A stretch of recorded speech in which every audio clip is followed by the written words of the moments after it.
CIST le grand drame de sa vie. À 62 ans, Elisabeth Borne peine toujours à évoquer la mort tragique de son père Joseph. Un résistant rescapé des camps de concentration nazis d'Auschwitz et de Buchenwald qui n'est jamais vraiment revenu, selon ses propres mots. Dans La Secrète, paru le 4 mai aux éditions de l'Archipel, Bérengère Bonte décrypte la mystérieuse première ministre et plonge, pour cela, dans son enfance ténébreuse. Elle n'a que 11 ans lorsque son paternel décide de mettre fin à ses jours en se défenestrant de la maison familiale normande de Livarot, en 1972. Dans son livre, la journaliste de France Info revient sur le déroulé de cette terrible journée. Cette veille de 15 août commence par un hurlement au petit matin.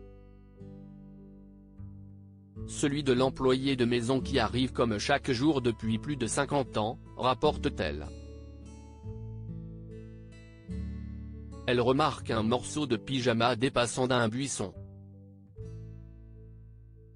Le corps de Joseph est là, étalé au pied de la maison, la fenêtre du deuxième étage ouverte. Sa tête a heurté le balcon en premier, précise l'auteur. À l'époque, sa sœur aînée, Anne-Marie, s'interroge. A-t-il chuté en raison de la haute dose de sédatifs ingurgités ? Ce qui est sûr CIST que quelques jours plus tôt, à Paris, Joseph Borne a tenté d'en finir par intoxication médicamenteuse. Il est hospitalisé et son épouse, Marie, lui fait promettre de ne plus jamais recommencer alors qu'ils sont en route pour retrouver leur fille.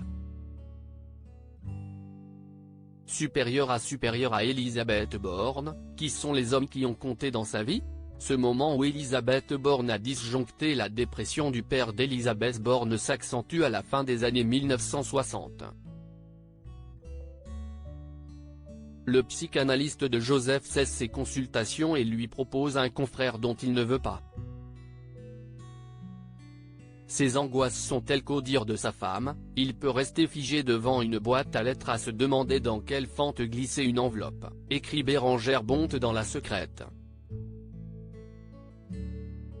Après son suicide, la future occupante de Matignon disjoncte, à en croire le témoignage de sa sœur. Alors que cette dernière et leur mère retournent à Paris, elle demeure, seule avec sa tante et sa grand-mère, dans la maison qui a vu son père mourir. Aujourd'hui, Anne-Marie Borne confie se sentir encore fautive de l'avoir abandonnée à Livarot. L'environnement était déjà tout sauf rassurant. Le paroxysme, CIST le suicide de mon père. Je me suis dit, je vis dans un monde dont je ne comprends pas les codes, avec en plus des choses dramatiques, racontera l'ex-ministre du Travail à l'écrivaine.